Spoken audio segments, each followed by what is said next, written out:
Data Skeptic mini episodes provide high-level descriptions of key concepts related to data science and skepticism. Today's topic is the F1 score. So, Linda, we've had some recent adventures in modern homeowning, haven't we? Oh, the knobs to the showers were malfunctioning. Yeah. Then what did you do? I tried to turn them off, but they wouldn't turn off. And then what did you do after that? I called you for help. Do you remember exactly what you said? No, what did I say? You opened the door and you said, Linda, emergency, come quick. It was an emergency. We're having a drought, you see. And I was cooking my dinner. Yeah. I ran over and we were yelling back and forth. And then I was like, turn off the water. Yeah. Because Kyle was like, the water won't stop. And I was like, well, turn it off then. I had to put some clothes on before I could go kill the main valve. Yeah. Yeah. And so while we're screaming, I'm pet sitting my sister's dog. And we have obviously our bird Yoshi. Yeah. And all the animals come running in the kitchen because they heard us screaming. Freaked out. And so Yoshi flew to the kitchen. The dog ran to the kitchen. And then when I returned to the kitchen, both animals were like looking at me like, what's going on? What's going on? So the whole house was madness. And maybe we should point out that we're not worried about the dog eating Yoshi because Stormy is a Yorkie. Yeah. So my sister trained him. So he seems to not hurt Yoshi. well, also he has a very tiny mouth. I don't know how much damage he could do. But anyways, Kyle was amongst his yelling was like, find a 24-hour plumber. So what was your main criteria in picking the plumber that evening? Well, that evening, since you said you needed it immediately, I just hoped they were open. Yeah, we needed urgency, but we're also talking to lots of vendors, right? You're looking at different types of people. I thought maybe we could, in discussing the F1 score, consider the interior designers you've been interviewing. Any insights on how to go about finding an interior designer? I research them, then I contact them, and then I meet them in person for most of them. Except for maybe like the water heater person and the plumbers, we just kind of call. And then do you check Yelp reviews? What do you do? If there are Yelp reviews, I check them. But for interior decorators, there aren't any. Oh, really? Interesting. Ultimately, the way I look at it is, what does the interior designer do from your perspective? I'm learning that too, so I don't know. All right, well, for me, it's simple. They make recommendations, which are a little bit like making decisions. So if we say, hey, we want new blinds, they would come and say, these are the blinds I recommend. Ideally, we will like the recommendations, and that's a positive thing. When they recommend something, we say yes. Well, I hope they would give options. Interesting. So maybe we can define precision and recall, which are very relevant to the F1 score, in the context of the interior designer. You know the word precision. You might not know exactly what I mean by it, but what do you envision when you hear that someone is a precise interior designer? I remember there's an analogy where they were like precision and accuracy. Yeah. And one of them's closer to the bullseye, and one of them is all of your points are around the same point, but not the bullseye. Yeah. So which one is it? So you're thinking of the precision and accuracy trade-off that they show in those bullseye things. A perfectly precise interior designer would be one that only presents ideas that we like.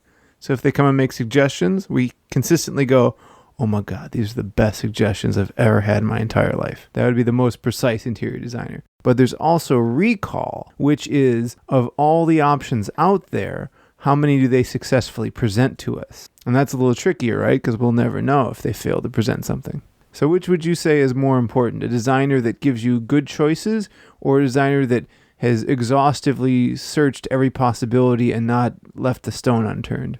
Probably both. Good balance. Thank you very much. That's actually why we have the F1 score, is we need a balance. If we think of interior designers a little bit like predictive models, a model is going to try and predict some situation. Let's just say it's a binary classifier. In this case, it's good recommendation, bad recommendation. Now, the model or the designer is going to try and make as many good recommendations as they can and as few bad recommendations as they can. But of course, they don't know ground truth. So that designer, in a way, you could say they're creating a model in their mind of what we like. And then I don't know if they're using machine learning for that or not. They should be, but they'll use their model to make recommendations to us. And as you said, precision and recall are both important. Yet before we had the F1 score, you had these two independent metrics. You had precision and recall. So one designer might say, hey, I'm going to give you the best recommendations of anybody. And then the second designer, designer B, might say, I'm going to make sure I check every possibility. And you're going to see lots of options, maybe too many options, but you'll see everything. Every possible couch and drapery you might be interested in. So which of those two sounds like a better designer to you? Well, I mean, the whole point of the designer is that they filter some parts of it, right? Yeah. Do you think there's a trade-off there? Yeah, because they could just filter, then I might not like anything. Or what if they filter not enough? Well, then I'm doing the work, and then I don't need them. Right. So neither precision or recall alone is enough. You need to combine them. Now, the other thing here, and the reason I tend to tell people to use F1 score is when there's a bunch of models all competing, as you have a bunch of interior designers competing. Do you think you could rank them, all these designers? I'm a project manager. I could rank everything, anything. In fact, I ask Kyle on a day-to-day basis to rank things, and he says his mind doesn't work that way. So What are you talking Kyle about? is unable to rank things. What have I refused to rank? I ask you, I go, which one do you like better, A or B? And you go, my mind doesn't work like that. I don't think I would use that phrase. I might have said You said it. I might have said the principle of indifference applies. Because we'll be eating food. I'll be like, do you like, which appetizer do you like the most? Which main do you like the most? No, that's when you ask me, like, which individual crouton did you most enjoy in the salad? And it's like, Linda, come No, on. I asked you which dish you like the best, and you can't pick. Well, maybe I just want to enjoy the meal. So when you get into these situations where different models or different things have different pros and cons, specifically different measures of accuracy and recall, F1 score is a way of combining them. So in its naive form, what I guess a lot of people will use is it's 2 times the precision times the recall divided by the precision plus the recall. And while this may not be obvious, what that gets you is a number between 0 and 1. So you have a uniform score where you can compare everyone on a single valued scale. Now, there's an alternative form to it where you can tune that to be more penalizing for false positives or false negatives. A false positive being a failure of precision, a false negative being a failure of recall. So as you said, like if someone has really great recall at the expense of really good precision, that would mean they show you tons and tons of options, and then they're kind of just wasting your time. So you don't want that. Depending on which thing is more important to you, you could tune it and you could get your F1 score to match. So tell me more about, as a project manager, how you rank things.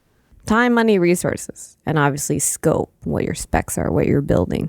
How do you balance all those independent criteria like cost and time and resources? How do you get down to one rank ordering if you have all these independent considerations?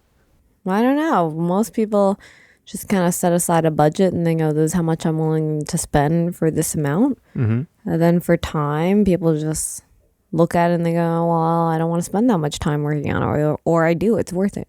And then same with scope, people just look at it and they go, if I don't build this to this level, then it's not worth building. I see. So in the same way you have to balance time, money, and scope and maybe a few other things in prioritizing your projects, a data scientist might need to prioritize different models they would choose, and those models can have a precision and a recall, and you'd want to combine those with an F1 score to have a streamlined, single-valued scalar measurement of how successful of the quality of that model, or perhaps interior designer, as the case may be.